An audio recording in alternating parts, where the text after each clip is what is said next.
إن الحمد لله نحمده ونستعينه ونستغفره ونعوذ بالله من شرور أنفسنا ومن سيئات أعمالنا من يهده الله فلا مضل له ومن يضلل فلا هادي له وأشهد أن لا إله إلا الله وحده لا شريك له وأشهد أن محمدا عبده ورسوله أما بعد فإن خير الحديث كتاب الله وخير الهدي هدي محمد صلى الله عليه وسلم وشر الأمور محدثاتها وكل محدثة بدعة وكل بدعة ضلالة وكل ضلالة في النار. أعوذ بالله السميع العليم من الشيطان الرجيم. بسم الله الرحمن الرحيم. يا أيها الذين آمنوا اتقوا الله حق تقاته ولا تموتن إلا وأنتم مسلمون. يا أيها الناس اتقوا ربكم الذي خلقكم من نفس واحدة وخلق منها زوجها وبث منهما رجالا كثيرا ونساء واتقوا الله الذي تساءلون به والأرحام إن الله كان عليكم رقيبا. يا أيها الذين آمنوا اتقوا الله وقولوا قولا سديدا يصلح لكم أعمالكم ويغفر لكم ذنوبكم ومن يطع الله ورسوله فقد فاز فوزا عظيما. وقال وَلْتَنْظُرْ نَفْسٌ مَا قَدَّمَتْ لِغَدٍ. وقال يا أيها الذين آمنوا قوا أنفسكم وأهليكم نارا وقودها الناس والحجارة. وعن النعمان بن بشير رضي الله تعالى عنهما قال قال رسول الله صلى الله عليه وسلم إن أهول أهل النار عذابا يوم القيامة لرجل توضع في أخمص قدميه جمرتان يغلي منهما دماغه. رواه مسلم. تمام قسم کی تعریفات اللہ رب العالمین وحدہ لا شریک کے لیے لائق و زیبا ہیں، جو ساری کائنات کا تنہا خالق و مالک ہے، اور بے شمار درود و سلام ہوں اللہ کے آخری نبی جناب کریم محمد رسول اللہ صلی اللہ علیہ وسلم کی ذات مقدسہ پر۔ محترم سامعین، عزیز ماں اور بہنوں،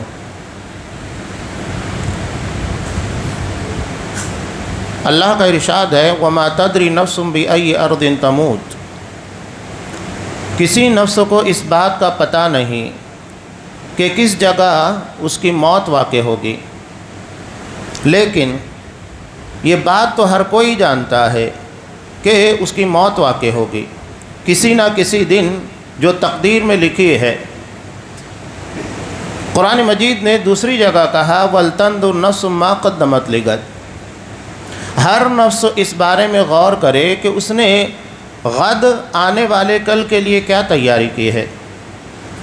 موت کو غد سے تعبیر کیا گیا، یعنی آنے والا کل اتنا یقینی ہے جیسا کہ اس بات کا یقین ہوتا ہے کہ کل آنے والا ہے، اس میں کوئی شبہ نہیں، اسی طرح موت آنے والی ہے، اس میں کوئی شبہ نہیں۔ دوسری بات، یہاں کل کہہ کے یہ بتایا گیا کہ موت انتہائی قریبی ہے، بہت قریب ہے، اور موت سے ہر کسی کو دوچار ہونا ہے۔ ذرا اس مرحلے کے پر آنے کے بعد ہر شخص غور کرے، ہر شخص اس موڑ کے پر اپنے کو آپ کو لا کر کھڑا کرے کہ کل میری موت واقع ہو جائے گی۔ سوچئے کہ کل میری موت واقع ہو جائے گی، کیا ہمارے پاس اتنی تیاری ہے، اتنے اعمال ہیں کہ کل اگر ہماری موت واقع ہو جائے تو ہم آنے والے تمام مراحل میں سکسیسفلی، کامیابی کے ساتھ آگے نکل جائیں گے؟ ہر نفس کو اس بارے میں غور کرنا ہے۔ قرآن مجید صاف کہتا ہے یا ایھا الذین آمنوا قوا انفسکم واہلیکم نارا۔ لوگو، تم میں ایمان والوں کو مخاطب کیا، ہر کسی کو اس بات پر توجہ دینا ہے کہ اسے اپنے آپ کو، اپنے اہل خانہ کو جہنم کی آگ سے بچانا ہے۔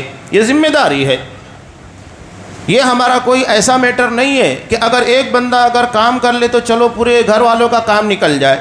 گھر میں ایک آدمی کماتا ہے، پورے گھر والے کھاتے ہیں، ایسا نہیں ہے۔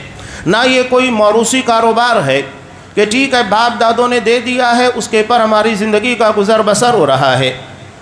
موت کے بعد کی تیاری ہر کسی کو کرنا ہے، چاہے وہ بچہ ہو، جوان ہو، بوڑھا ہو، مرد ہو، خواتین ہو، ہر کسی کو اس بات کی تیاری کرنا ہے۔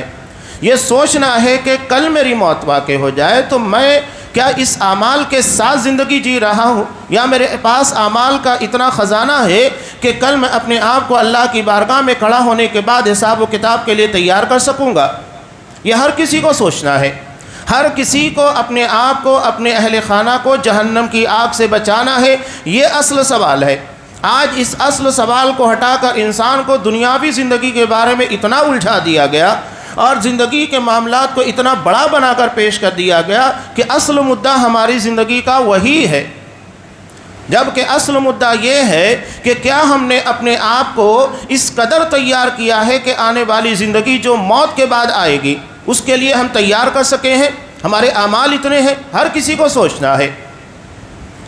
امام ترمذی رحمۃ اللہ علیہ نے ایک بہت پیاری روایت کو نقل کیا، حضرت شداد بن اوس رضی اللہ تعالیٰ عنہ سے نبی اکرم صلی اللہ علیہ وسلم نے ارشاد فرمایا کہ الکیس من دان نفسہ، چالاک کون ہے، ذہین کون ہے، جینیس، جو اپنے آپ کا جائزہ لیتا ہے، میں کیا کر رہا ہوں کیا نہیں۔ آج ہمارے یہاں مزاج بنا دیا گیا دوسروں کے پر نظر رکھو، کون کیا کر رہا ہے، اور ہمارے یہاں مائنڈ سیٹ کیا جا رہا ہے فلاں ایسا فلاں ایسا، نوجوان طبقہ اس کے پیچھے لگا ہوا ہے کہ ہاں اب اس کے بارے میں ایسا کہہ دیا گیا ہے تو ہم کو اس کی تلاش میں لگے رہنا ہے، جاسوسی کرنا ہے، غیبتیں کرنا ہے، ٹوہ میں لگے رہنا ہے، تاکہ ہم اس چیز کو نکال سکیں جو ہمارے ذہن و دماغ کے اندر بھرا گیا ہے۔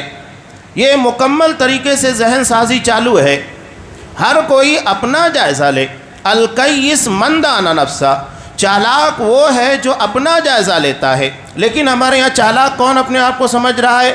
جو دوسروں کے پر ایلیگیشن لگاتا ہے، الزامات لگاتا ہے، بہتان لگاتا ہے، دوسروں کی زندگی کو پریشان کرنے کی کوشش کرتا ہے۔ مکافات عمل کو ہمیشہ یاد رکھیے۔ آج اگر آپ کسی کے پر الزامات لگا رہے ہیں، کسی کی نجی زندگی میں انٹرفیئر کر رہے ہیں، کل آپ کی زندگی آسان نہیں ہوگی، بہت مشکل ہوگی۔ ایسا نہیں کہ آپ دوسروں کی زندگی میں الزامات اور بہتان لگا کے اپنے آپ کو بہت پارسا اور متقی، اپنے آپ کو بہتر سمجھ رہے، تو کل آپ کی زندگی انتہائی مشکل ہوگی۔ قرآن نے صاف کہا وَمَنْ أَعْرَضَ عَنْ ذِكْرِي فَإِنَّ لَهُ مَعِيشَةً ضَنْكَ، کہ جو بھی میری شریعت، کتاب و سنت دراصل و شریعت کا نام ہے، جو میری شریعت سے انحراف کرے گا اس کی زندگی آسان نہیں ہوگی، اسے تنگ بنا دیا جائے گا، مشکل بنا دیا جائے گا۔ تو اللہ کے رسول نے کیا کہا؟ جو اپنا جائزہ لیتا ہے۔ حضرت عمر فاروق رضی اللہ تعالیٰ عنہ کا قول حضرت امام ترمذی رحمۃ اللہ علیہ نے نقل کیا، حاسبوا قبل ان تحاسبوا، اپنا محاسبہ کرو کہ ہم کہاں ہیں، ہمارا عقیدہ کیسا ہے، ہمارے اعمال کیسے ہیں۔ کل اگر ہماری موت آتی ہے یا اچانک ہم موت سے دوچار ہو جاتے ہیں تو کیا ہمارے پاس اتنے اعمال ہیں کہ واقعتاً ہم اللہ کی جناب میں کامیاب ہو پائیں گے؟ یہ اپنا جائزہ لینا ہے، قبل ان تحاسبوا، اس سے پہلے کہ تمہارا حساب لیا جائے اللہ کی جناب میں۔ آج لوگوں کے ذہن کو اپنی آخرت، اپنی موت، اپنے آپ کو جہنم سے بچانا، جو اصل مدعا ہے ان سے ہٹا کر دنیاوی امور کی طرف الجھا دیا گیا ہے۔ یہ بڑا خطرناک قسم کا فکری انحراف ہوتا ہے۔ سورہ کہف کے تناظر میں آپ غور کیجئے کہ کل ہی ہم نے سماعت کی، اللہ تبارک و تعالیٰ نے اصحاب الکہف کو ایک دعا سکھائی۔ وہ دعا کیا مانگی تھی؟ ربنا آتنا من لدنک رحمہ وہیئ لنا من امرنا رشدا، کہ پروردگار تو ہمیں رحمت سے دوچار کر، ہم تیری رحمت کے محتاج ہیں۔ آج پورا ماحول ہمارے خلاف بنا ہوا ہے، پورا ملک ہمارے خلاف ہے، تو ایسے میں جب تو رحم نہیں کرے گا ہم ان تمام مشکلات اور پریشانیوں سے باہر نہیں نکل سکتے۔ آج بھی اگر ہمیں لگتا ہے کہ اغیار کی سازشیں ہمارے جان، مال، ایمان، ان تمام چیزوں کے خلاف ہے، تو ہمیں اللہ سے دعا کرنا چاہیے کہ پروردگار ہم تیری رحمت کے محتاج ہیں، تو اپنی رحمت کے سائے تلے رکھ تاکہ ہم ان لوگوں کی سازشوں سے اپنے آپ کو بچا سکے۔ اصل میں محافظ، حاجت روا، مشکل کشا صرف اللہ تبارک و تعالیٰ ہے۔ یہی ہمارا عقیدہ و ایمان ہے۔ وَهَيِّئْ لَنَا مِنْ أَمْرِنَا رَشَدًا، اور جو اسٹینڈ لے کر ہم کھڑے ہوئے ہیں، ہمارا جو معاملہ ہے اس میں ہمیں رشد عنایت کر۔ رشد دراصل کہتے ہیں وہ اسٹینڈ، وہ موقف جس میں گمراہی نہ ہو۔ ایک ہوتا ہے ضلالت، ایک ہوتا ہے غوایت۔ ضلالت کہتے ہیں اس گمراہی کو جو علم کے بغیر ہو۔ بہت سارے لوگ بغیر علم کے گمراہ ہیں، ان لوگوں کے پاس علم کا کوئی عطا پتہ نہیں۔ اور غوایت کہتے ہیں ایسی گمراہی کو جو علم کے بعد کی ہو، انسان کو سب کچھ بتا دیا جائے اس کے بعد بھی ماننے کو تیار نہ ہو، ہٹ دھرمی، اپنے آپ کو ہی سب سے زیادہ علم والا سمجھے، یہ بہت بڑی گمراہی ہے۔ تو یہاں پر ان لوگوں نے دعا مانگی کہ ہم اتنا بڑا قدم اٹھا رہے ہیں کہ ایک پوری قوم ہمارے مخالف ہے، تو کہیں ہمارا معاملہ گمراہی کا شکار نہ ہو کہ جان بوجھ کر ہم گمراہی کے راستے کے پر چل رہے ہیں۔ یہ بہت اہم چیز ہے کہ ہم جس راستے کے پر چل رہے ہیں وہ گمراہی کا، اندھیرے پن کا شکار نہ ہو۔ یہ اصحاب الکہف کی دعا تھی۔ تو اپنا محاسبہ کرو کہ کہیں ہم کسی ایسے راستے کے پر تو نہیں چل رہے ہیں، بظاہر لگ رہا ہے کہ وہ راستہ ہمارے لیے بڑا شاندار ہے اور اس کے پر جو ہمیں بتایا جا رہا ہے بہت سکسیسفلی ہے، لیکن حقیقت میں وہ رشد والا نہیں ہے، جس میں ہدایت نہیں بلکہ گمراہی ہے۔ بہت توجہ دینے کی ضرورت ہے۔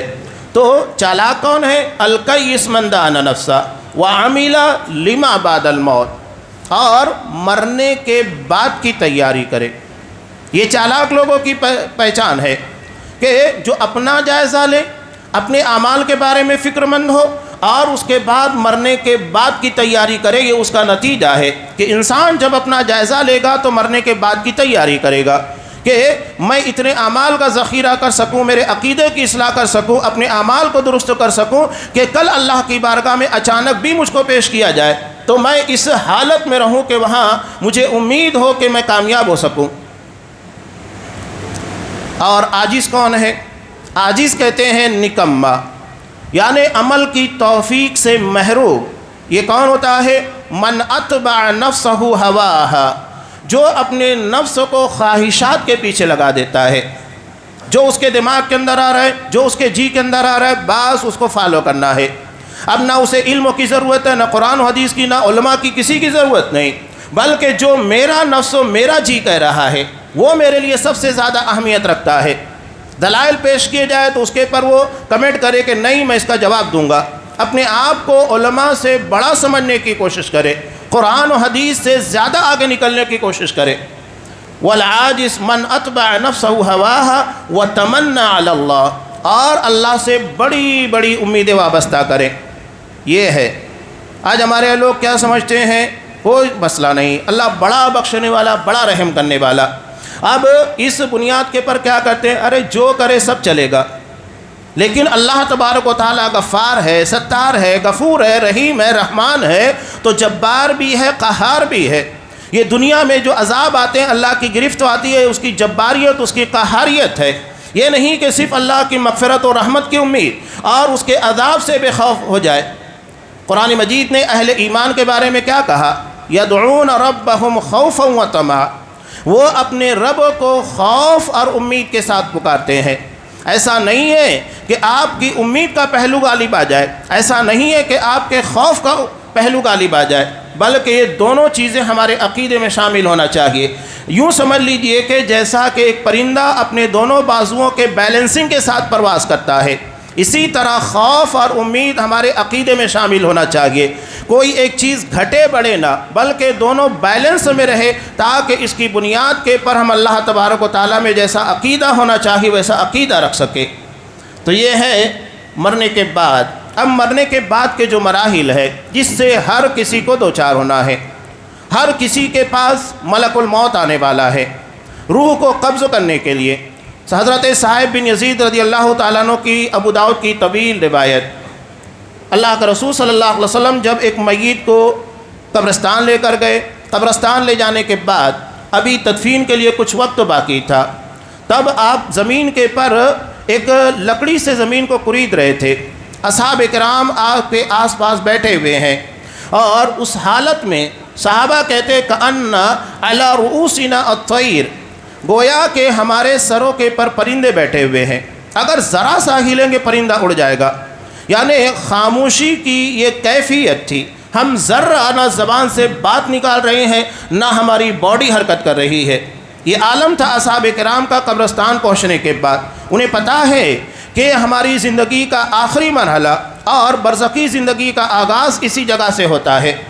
ایک قبر کو اگر آپ کھڑا کر کے دیکھیں تو ایسا محسوس ہوگا کہ وہ ایک دروازہ ہے جہاں سے ایک انسان دنیا سے نکل کر برزخی زندگی کے لیے روانہ ہوتا ہے۔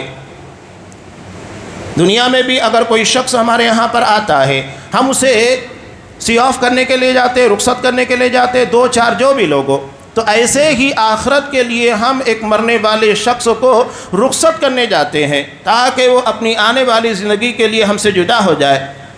آپ صلی اللہ علیہ وسلم بیٹھے، کہا کہ تمہیں پتہ ہے کہ مرنے کے بعد کی زندگی کیا ہوتی ہے؟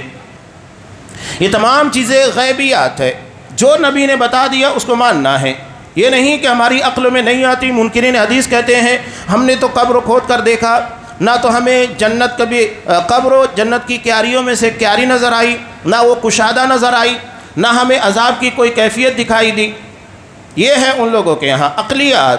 جو ہمارا دماغ کہہ رہا ہے وہ اہمیت رکھتا ہے۔ نبی نے کہہ دیا، بات ختم ہو گئی۔ اور سورہ بقرہ کی ابتدا میں اللہ نے اہل ایمان کی صفت کیا بیان کی؟ یؤمنون بالغیب، وہ غیب پر ایمان رکھتے ہیں، غیب کو مانتے ہیں۔ یہ نہیں کہ غیب کو جانتے ہیں بلکہ غیب کو مانتے ہیں، یہ ہمارا عقیدہ ہے۔ یہ نہیں کہ جو چیز ہماری عقل کے اندر آتی ہے اسی کو مانیں گے۔ آج تک ہماری عقل سونے کے بعد خواب کس طرح نظر آتا ہے اور ایک نئی دنیا کے اندر ہم روزانہ کیسے پہنچ جاتے ہیں اس کا تصفیہ نہیں کر پائی۔ عقلیات کی بات چھوڑیے، سائنس بہت آگے نکل گئی، کیا اس بات کا اندازہ لگا پائی؟ بلکہ انسان دنیا کے اندر، اللہ کے رسول صلی اللہ علیہ وسلم نے اپنی ابتدائی دعوت میں یہی کہا تھا کہ تم جس طرح سوتے ہو، سونے کے بعد بیدار ہوتے ہو، اسی طرح تمہیں مرنے کے بعد دوبارہ زندہ ہونا ہے۔ یعنی وہ ایسی ہی حقیقت ہے جس کا انکار ناممکن ہے۔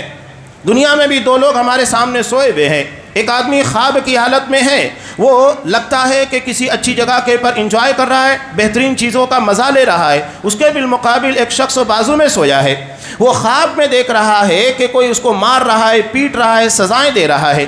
دونوں آدمی آپ کے سامنے، نظروں کے سامنے سوئے ہوئے ہیں، لیکن کیا آپ بتا سکتے ہیں کہ دونوں کی باڈی کے پر کوئی اثر ہو رہا ہے؟ حالانکہ ایک آدمی خواب کی حالت میں زندگی انجوائے کر رہا ہے اور ایک آدمی خواب کی حالت میں دردناک حالت سے دوچار ہو رہا ہے، لیکن ہم اس کو محسوس نہیں کر پاتے۔ تو مرنے کے بعد کی زندگی جو ہمارے جہان سے بالکل جدا ہے، ہم اس کے بارے میں اس دنیا کو کمپیئر کیسے کر سکتے ہیں؟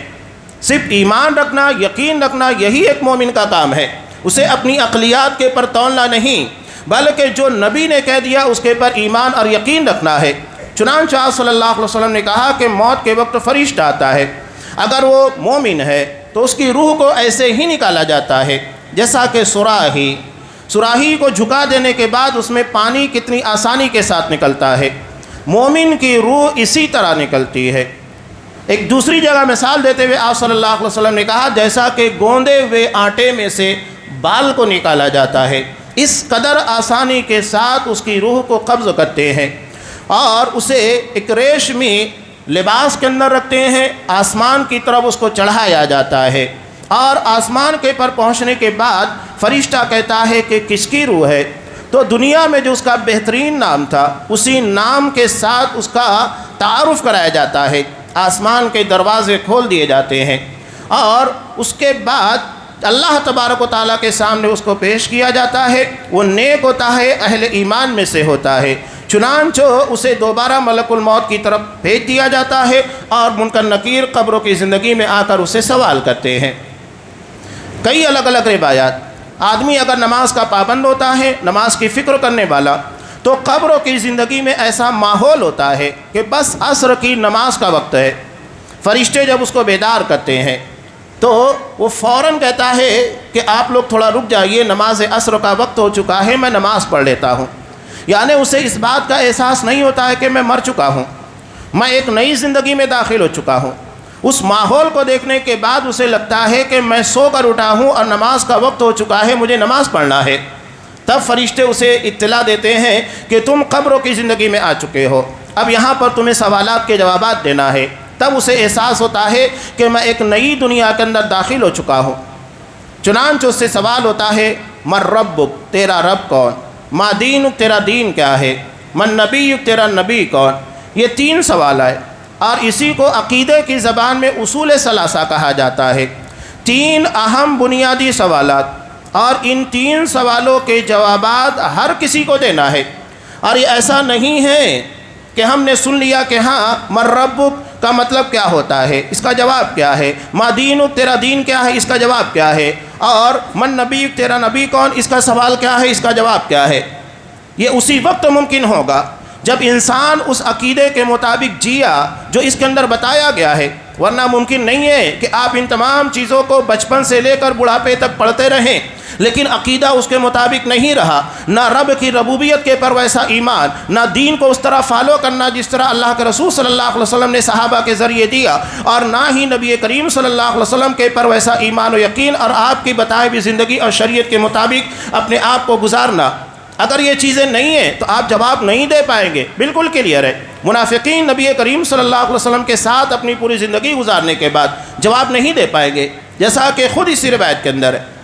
مومن ہوگا، اس کا عقیدہ، اس کا ایمان اسی کے مطابق ہوگا، فوراً ان تمام چیزوں کا جواب دے گا، اور اس کے بعد اس کی قبر کو کشادہ کر دیا جائے گا اور اسے روضۃ من ریاض الجنہ بنا دیا جائے گا، جنت کی کیاریوں میں سے کیاری بن جائے گی، اور اسے کہا جائے گا نم کنومۃ العروس، سو جا بالکل اسی طرح جس طرح نئی نویلی دلہن سو جاتی ہے۔ اور جب وہ بیدار ہوگا تو قیامت آ چکی ہوگی، اور اس مرحلے کے درمیان اسے نیند کا پتہ بھی نہیں ہوگا، بلکہ احساس ہوگا قیامت کے دن کہ میں کچھ دیر کے لیے سویا تھا اور بیدار ہو گیا۔ سونے کے بعد انسان کو پتہ نہیں ہوتا ہے۔ اصحاب الکہف کو اللہ تبارک و تعالیٰ نے دنیا کے اندر ہی بغیر مرے 309 سال کی نیند دی، اس کے بعد بیدار کیا، انہیں احساس تک نہیں ہوا، لگا کہ ہم دن کے کچھ حصے تک سوئے ہوئے ہیں، جیسا کہ انسان عام طور سے دنیا کی زندگی میں سوتا ہے۔ لیکن اس کے بالمقابل اگر وہ مومن نہیں ہے، منافق ہے، اور کافروں کے بارے میں تو مسئلہ ہی نہیں ہے، ان لوگوں سے سوال و جواب نہیں ہے، وہ ڈائریکٹلی جہنم میں جاتے ہیں، اس لیے کہ ان لوگوں نے انکار کر دیا، بات ختم ہو گئی۔ اب ان سے سوال جواب کرنے کی کیا ضرورت؟ وہ صاف کہہ رہے ہیں کہ ہم ایمان نہیں لاتے، ہم مومن نہیں، ہمیں اسلام سے کوئی غرض نہیں، تو آپ سے سوال کیوں ہوگا؟ وَلَا نُقِيمُ لَهُمْ يَوْمَ الْقِيَامَةِ وَزْنًا، ان لوگوں کے لیے قیامت کے دن میزان بھی نہیں ہوگا، اس لیے کہ یہ ڈائریکٹ انکار کرنے والے لوگ ہیں۔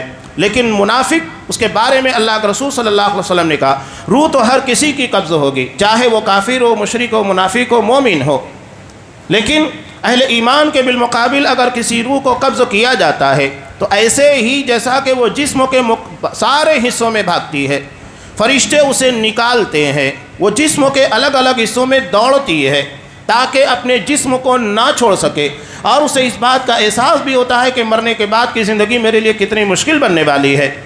فرشتے وہیں کہتے ہیں الیوم تجزون عذاب الہون، آج تجھے ذلت کا عذاب دیا جائے گا۔ ہر کوئی اپنے آپ کو اس موڑ کے پر لا کر سوچے کہ کہیں ہمارا حشر ان لوگوں کے ساتھ تو نہیں ہوگا، یا ہم اہل ایمان میں ہوں گے، یا ان لوگوں کے ساتھ جن کی روح کو نکالتے وقت ہی عذاب کے سلسلے کو شروع کر دیا جاتا ہے۔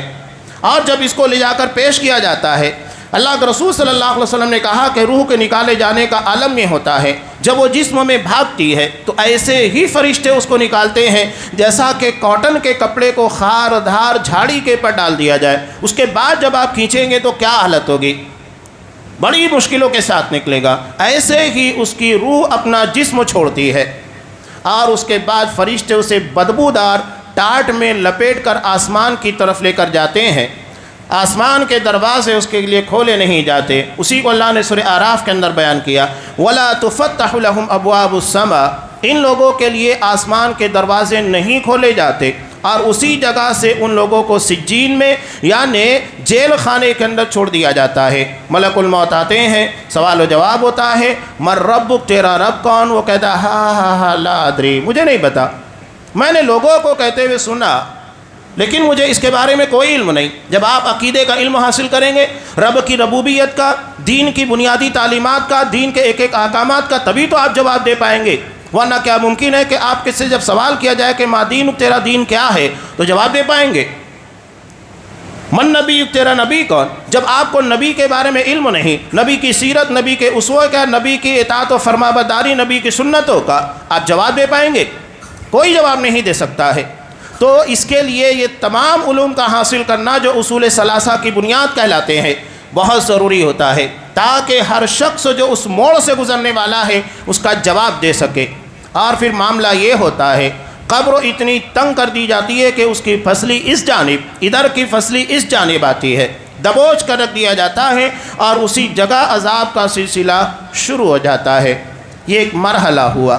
اس کے بعد کا مرحلہ اس سے کہیں زیادہ مشکل، کہیں زیادہ دشوار ہے۔ صرف جہنم کے ان کیفیتوں کو ہمارے سامنے جو قرآن مجید کہہ رہا ہے، اپنے آپ کو، اپنے اہل خانہ کو جہنم سے بچاؤ، یہ ہر کسی کی ذمہ داری ہے۔ ایسا نہیں ہے کہ اگر ایک آدمی اپنے اہل خانہ کی طرف سے اپنے آپ کو نیک اور پارسا بنا لے تو اپنے پورے اہل خانہ کو جنت کے اندر لے کر جائے گا، جہنم کے عذاب سے بچا لے گا۔ قرآن نے صاف کہا ہر کسی کو اس بات کی تیاری کرنا ہے۔ کیا تیاری ہے؟ کل اگر ہماری اچانک موت آ جاتی ہے تو کیا ہم اس بات کے لیے تیار ہیں کہ واقعتاً ان تمام تر سوالات کے جوابات دے پائیں گے؟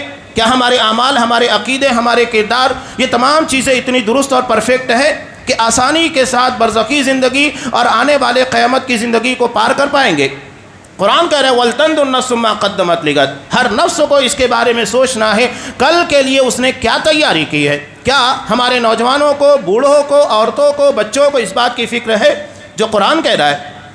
ہمیں دنیا میں الجھایا جا رہا ہے، سب کچھ دنیا ہے۔ آج ہمارے سامنے ایک سوال میں کرتا ہوں، ارتداد کا مسئلہ ہے، اس کے بعد اغیار کی سازشوں کا۔ اگر کسی شخص کو اغیار کے ذریعے کسی جگہ کے پر موب لنچنگ کر کے مار دیا گیا، وہ حالت ایمان میں تھا، اسی حالت میں اس کی موت ہو گئی، یہ ایک معاملہ۔ دوسرا ہے ہماری بچیاں یا ہمارے افراد اسلام کو چھوڑ کر اغیار کے در پر جاتے ہیں، مرتد ہو جاتے ہیں، اسلام کو چھوڑ دیتے ہیں۔ یہ زیادہ اہم ہے یا وہ زیادہ اہم ہے؟ کیا اہم ہے؟ نہیں سمجھ میں آیا؟ کیا سوال اہم ہے؟ اگر اس کی موب لنچنگ کر دی جاتی ہے، وہ ایمان کی حالت میں مرتا ہے، یہ ہمارے لیے افسوسناک نہیں ہے، لیکن اگر ہمارا کوئی فرد مرتد ہو جاتا ہے یہ زیادہ اہمیت رکھتا ہے، اس لیے کہ مرتد ہونے کے بعد اگر اس کی موت آتی ہے وہ جہنم رسید ہوگا، جبکہ اگر کوئی اس کو مار دے، اس کی جان مال عزت کے اوپر حملہ کرے اور وہ شہید ہوتا ہے تو یقینی طور کے پر امید کی جا سکتی ہے کہ وہ جنت میں جائے گا۔ ہمارے لیے دنیا نہیں آخرت زیادہ اہمیت رکھتی ہے، لیکن ہم لوگ زیادہ اہمیت کس کو دیتے ہیں کہ نہیں ہماری جان مال محفوظ ہونا چاہیے، ہمیں اپنی جان مال سے زیادہ ایمان کی فکر کرنا چاہیے۔ ہجرت ہمیں یہی پیغام دیتی ہے، دنیا کی تمام چیزیں نعمتیں چھن جائے کوئی مسئلہ نہیں، دولت ایمان ہاتھوں سے نہیں نکلنا چاہیے، یہ ہمیں جنت تک لے جانے والی چیز ہے، باقی کوئی چیز ہم کو جنت تک لے کر نہیں جائے گی، نہ مال لے کر جائے گا، نہ اولاد لے کر جائے گی۔ جو چیز ہم کو اللہ کی جنت تک لے کر جائے گی اس کی فکر کرنا ہے۔ آج لوگ کیا کرتے ہیں؟ دنیا کی فکر بہت زیادہ۔ اللہ کے رسول صلی اللہ علیہ وسلم کی دعا کا جملہ ہے، بڑی جامع اور پیاری طویل دعا ہے ترمذی کی، اس میں اللہ کے رسول صلی اللہ علیہ وسلم نے ایک جملہ یہ بھی کہا وَلَا تَجْعَلِ الدُّنْيَا أَكْبَرَ هَمِّنَا وَلَا مَبْلَغَ عِلْمِنَا وَلَا تُسَلِّطْ عَلَيْنَا مَن لَّا يَرْحَمْنَا، کہ اللہ دنیا کو ہی ہمارا اصل ٹارگیٹ مت بنا کہ بس دنیا ہی سب کچھ ہو، وَلَا مَبْلَغَ عِلْمِنَا، اور نہ ہمارے علم کی انتہا بنا کہ بس دنیا کے بارے میں ہم جانیں، آخرت کے بارے میں ہمیں کوئی علم اور فکر نہ ہو۔ قرآن ہمیں دونوں چیزیں کہتا ہے، ربنا آتینا فی الدنیا حسنہ وفی الآخرۃ حسنہ، دنیا اور آخرت دونوں کی فکر ہونا چاہیے، یہ نہیں کہ آپ صرف دنیا کی فکر کریں آخرت کو بلا بیٹھے۔ اللہم لا عیش الا عیش الآخرہ، اللہ حقیقت میں جو زندگی ہے وہ آخرت کی زندگی ہے، یہ دنیا کی زندگی۔ اللہ کے رسول نے ایک بہت پیاری مثال دی تھی نا، یہ جو میں معاملہ بیان کر رہا ہوں بخاری کی روایت، اللہ کے رسول صلی اللہ علیہ وسلم کو جب صحابہ نے دیکھا کہ آپ زمین کے پر لیٹے ہوئے تھے اور اس چٹائی کے پر اس کے اثرات آپ کی باڈی پر تھے، حضرت عمر فاروق نے کہا کہ شاہان کسریٰ وغیرہ یہ تو دنیا کی نعمتوں سے لطف اندوز ہو رہے ہیں، آپ نبی ہونے کے باوجود بھی اتنی عاجزی والی زندگی اور پریشانی والی زندگی گزار رہے ہیں۔ اللہ کے رسول صلی اللہ علیہ وسلم نے کہا کہ میری مثال ایک مسافر کی طرح ہے جو ایک جگہ کچھ دیر کے لیے آرام کرتا ہے اور اس کے بعد اپنے سفر کے لیے روانہ ہو جاتا ہے۔ اگر ہم دیکھیں تو دنیاوی زندگی بھی دراصل تھوڑی دیر آرام کرنے کی طرح ہے۔ ہم کب سے پیدا ہوئے عالم ارواح میں؟ جب سے حضرت آدم علیہ السلام کو پیدا کیا گیا ہے، ہماری روحیں اسی وقت پیدا کر دی گئی۔ سوچئے عالم ارواح کا سفر کتنا طویل ہے، ہزاروں سال کے پر محیط، اتنا لمبا سفر طے کر کے ہم دنیا میں آئے۔ اب دنیا میں انسان کتنا جیتا ہے؟ ہماری جو امت محمدیہ کی عمر ہے اوسطاً اللہ کے رسول صلی اللہ علیہ وسلم نے کہا کہ 60-70 سال کے درمیان، یہ عمومی عمر ہے، کوئی اس سے زیادہ جی لیتا ہے، کوئی کم جیتا ہے، اوسطاً عمر یہی ہے۔ اب اس کے بعد یہاں سے آخرت کا سفر کتنا طویل ہوگا، عالم برزخ کی زندگی کتنی طویل ہوگی، اس کے بعد قیامت ہے۔ تو اگر اس روایت کے پر غور کریں گے تو پتہ چلے گا کہ ایک مسافر تھوڑی دیر کے لیے آرام کر رہا ہے، وہی مرحلہ ہماری دنیاوی زندگی کا ہے۔ انسان اپنے 50-60 سال کے بیتے بعد پلٹ کر دیکھتا ہے تو اسے لگتا ہے کہ میں نے دنیا کے اندر کیا جیا، پوری زندگی لگتا ہے کہ ایک ہوا کے جھونکے کی طرح گزر چکی ہے۔ انسان اگر 20 سال کا ہے تو پلٹ کر دیکھے گا 20 سال کب بیتا، سمجھ میں نہیں آتا ہے۔ 30 سال کا ہے کب زندگی گزری، سمجھ میں نہیں آتا ہے۔ 50-60 سال محسوس ہوتا ہے کہ زندگی بس آئی اور چلی گئی۔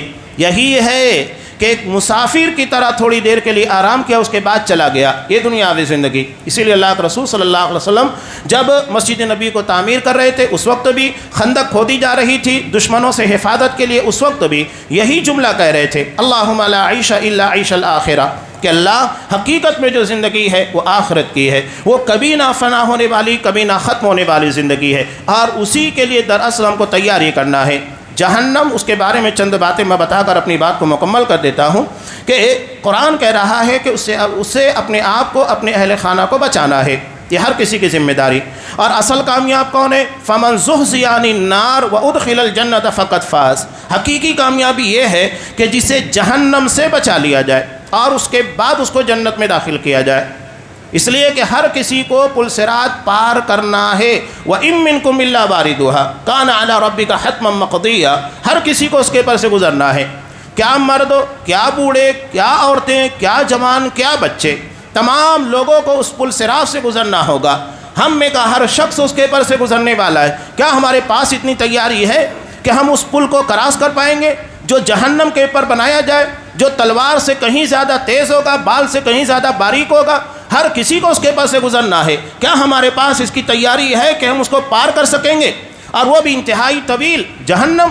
مسلم کی روایت کہ اللہ کے رسول صلی اللہ علیہ وسلم صحابہ کے ساتھ بیٹھے، اچانک ایک زوردار آواز سنائی دی۔ صحابہ سے اللہ کے رسول صلی اللہ علیہ وسلم نے پوچھا، جانتے ہو یہ آواز کس چیز کی ہے؟ صحابہ نے کہا کہ اللہ کے رسول، اللہ اور اس کے رسول بہتر جانتے ہیں۔ اللہ کے رسول صلی اللہ علیہ وسلم نے کہا کہ یہ اس پتھر کے گرنے کی آواز ہے جو آج سے 70 سال پہلے جہنم میں پھینکا گیا تھا۔ 70 سال پہلے، اس کے بعد آج وہ جہنم کی تہ میں پہنچا ہے، اور اس کی آواز معجزاتی طور پر اللہ کے رسول کے ساتھ ساتھ صحابہ کو سنائی دی۔ یہ جہنم کی گہرائی ہے۔ 70 سال جس میں پتھر کو جانے کو لگتا ہے۔ بارش ہوتی ہے، ہمارے چند سیکنڈوں میں پانی آ جاتا ہے۔ آسمان اور ہماری بلندی زیادہ لمبی نہیں ہے، لیکن 70 سال اس جہنم کی گہرائی کا عالم ہے، جس کا ہلکا عذاب کیا ہوگا؟ مسلم کی روایت ابو طالب کو دیا جائے گا، اور پیر کے نیچے آگ کی 2 جوتیاں ہوں گی، جمرتان من النار، دوسری جگہ ہے کہ آگ کی جوتی ہوگی، ایک جگہ ہے کہ آگ کے 2 گولے رکھے جائیں گے، انگارے رکھے جائیں گے، یغلی منہما دماغو، جس کی وجہ سے اس کا دماغ ہانڈی کی طرح کھولے گا، اور وہ یہ سمجھ رہا ہوگا کہ آج مجھے سب سے خطرناک عذاب دیا جا رہا ہے، حالانکہ وہ جہنم کا سب سے ہلکا عذاب ہوگا۔ اصحاب کرام اس بات کی بہت فکر کرتے تھے۔ حضرت مغیرہ بن شعبہ رضی اللہ تعالیٰ عنہ ایک مرتبہ تہجد کے لیے بیدار ہوئے، اور اس کے بعد چراغ رکھا تھا، اس کے پر ہاتھ لگایا، فوراً ہٹا لیا۔ لونڈی نے دیکھا تو کہا کہ آقا آپ نے ایسا کیوں کیا؟ کہا کہ میں اس بات کا اندازہ کر رہا تھا کہ دنیا کی آگ جو جہنم کی آگ سے 69 گنا کم ہے، ہلکی ہے، کیا اس آگ کو میں برداشت کر سکتا ہوں؟ جب میں اسے ایک لمحے کے لیے برداشت نہیں کر سکتا تو وہ آگ جو دنیاوی آگ سے 69 گنا زیادہ شدید ہوگی، میں اسے کیسے برداشت کر پاؤں گا؟ یہ اصحاب کرام کی فکر آخرت تھی، اپنے آپ کو جہنم سے بچانے کی فکر تھی۔ قرآن وہی بات کہہ رہا ہے۔ قرآن وہاں کہہ رہا ہے کہ انسان جب جہنم میں جائے گا، اس کا اوڑھنا، اس کا بچھونا آگ کا ہوگا۔ صحابہ نے کہا کہ اللہ کا رسول آگ کا کیسے تیار ہوگا؟ کہا کہ اللہ اس بات کے پر قدرت رکھتا ہے کہ آگ کا بستر، آگ کی تکیہ، آگ کی بستر اور چادر بھی تمہیں دے، تو اس بات کے پر قدرت رکھتا ہے، کوئی بعید بات نہیں ہے، وہ ہر چیز کے پر قدرت رکھنے والا ہے۔ سورہ ابراہیم میں اللہ تبارک و تعالیٰ نے کہا کہ جب ایک طویل مدت تک جہنمی پیاس کے مارے جہنم کی آگ ہوگی. انسان دنیا کی پیاس کو برداشت نہیں کر پاتا. شدید گرمی جب آنے لگتی ہے تو اگر ہم 1 گھنٹہ پانی نہ پیے تو ہماری کیفیت تبدیل ہو جاتی ہے. اور ایسے میں ایک گلاس پانی کے لیے ہم تڑپتے ہیں کہ فوری طور پر ٹھنڈا پانی ملے. وہ تو جہنم کی آگ دنیا کی آگ سے زیادہ خطرناک. سورج آج ہم سے بہت دوری کے پر ہے تو یہ عالم ہے. آگ میں گرا ہوا جو دنیا کی آگ سے 69 گنا زیادہ ہوگی، اس کے درمیان گرا ہوا شخص ایک طویل مدت تک عذاب کو جھیلنے کے بعد پانی مانگے گا، نہیں دیا جائے گا. اور جب پانی دیا جائے گا، قرآن مجید کہتا ہے وَيُسْقَىٰ مِن مَاءٍ صَدِيدٍ، اسے مائے صدید دیا جائے گا. یہ صدید کیا ہے؟ مسند احمد کی روایت میں اللہ کے رسول صلی اللہ علیہ وسلم نے کہا عصارۃ اہل النار، جب جہنمیوں کو سزا دینے کے بعد ان کے جسموں کی غلاظتیں، گندگیاں باہر نکلے گی، ایک جگہ جا کر جمع ہوگی، یہی انہیں پینے کے لیے دیا جائے گا. انسان اس مقام کے پر تصور کرے، امیجن کرے تو حیران رہ جائے گا. کبھی وہ سوچے گا نہیں کہ میرا کوئی کردار، میرا کوئی عمل ایسا ہو جو مجھ کو جہنم میں داخل کر سکے. جہاں ایک طویل مدت کے بعد پینے کے لیے دیا بھی جائے تو انسان جس کو سوچ کر روح کانپ جائے. ان شجرۃ الزقوم طعام الاسیم، توہڑ کا درخت ہوگا کانٹوں سے بھرا ہوا جسے دیا جائے گا کھانے کے لیے. پانی جب دیا جائے گا تو کیسے؟ شرب الہیم، اس اونٹ کی طرح اس پانی کو پئیں گے جیسا کہ دنیاوی زندگی کے اندر جب اونٹ کو پانی پینے کی بیماری لگ جاتی ہے انہیں ہیم کہا جاتا ہے. قرآن مجید کہتا ہے شرب الہیم. جس طرح پیاس کی بیماری کا مارا ہوا اونٹ پانی کے پر پانی پیتے جاتا ہے، اس کی پیاس نہیں بجھتی ہے، اس عالم میں یہ تمام غلاظتیں اور گندگیاں اس کو پینا ہوگا. میں جو بات کہہ رہا تھا مقصود یہی تھا. اور یہ رمضان، اللہ کے رسول صلی اللہ علیہ وسلم نے کہا بڑا بد نصیب ہے جو رمضان آنے کے بعد اپنے آپ کو اللہ کی مغفرت کا مستحق نہیں بنا سکا. ہر کوئی سوچے کیا ہم نے آدھا رمضان کے قریب بیت رہا ہے، 13واں روزہ ہے، 14ویں انشاءاللہ رات لگنے والی ہے. کیا ہم نے ایسی تیاری کی ہے؟ ہمارے پاس ہے اعمال؟ ہر کوئی غور کرے. وَلْتَنْظُرْ نَفْسٌ، ہر کسی کو غور کرنا ہے. یہ ہمارا اصل مدعا ہے جس سے لوگوں کو بھٹکانے کی کوشش کی جاتی ہے. شیطان کا ٹارگیٹ یہ ہوتا ہے انسان کو دنیاوی مشاغل معاملات کے اندر ایسا الجھا دے کہ وہ اپنی آخرت کو فراموش کر بیٹھے، اسے آخرت کی کوئی فکر نہ ہو، اسے دنیاوی امور میں اس قدر الجھا دیا جائے، کاروبار کے اندر، دیگر امور کے اندر، کہ وہ آخرت کے بارے میں جیسی تیاری ہونا چاہیے کر نہ پائے. جبکہ اصحاب کرام اصل ٹارگیٹ آخرت کو بنا کر رکھے ہوئے تھے. اور یہی ٹارگیٹ ہر مسلمان کا ہونا چاہیے، ہر مومن کا، اس لیے کہ قبروں کے مرحلے سے، موت سے دوچار ہونا اور قیامت کے دن کی تمام جو معاملات ہے اس سے ہر کسی کو گزرنا ہوگا. تو دیکھیے کہ آپ سکسیسفل لوگوں میں ہیں یا تو ناکام. سکسیس ہے تو بہت اچھی بات ہے، لیکن اگر ناکام ہے بالفرض تو سوچ لیجیے گا کہ انجام کتنا بھیانک اور کتنا خطرناک ہونے والا ہے. دنیا میں ہم کسی کو آگ میں جلتا ہوا دیکھ نہیں پاتے، برداشت نہیں کر پاتے، تو آخرت کی آگ جو بڑی بھیانک اور خطرناک ہوگی اسے کون برداشت کرے گا؟ وہ چمٹ جانے والی ہے، وہ چھوٹنے والی نہیں ہے کہ دنیا کی آگ کی طرح ہم بھاگ جائیں تو بچ جائیں. آخرت کی آگ ایسی نہیں ہوگی.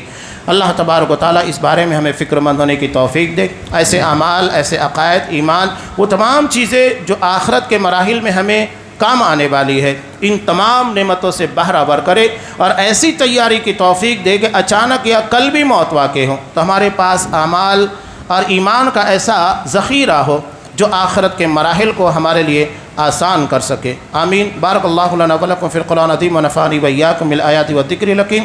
انہ تعالی جواد کریم ملک بر رؤوف رحیم.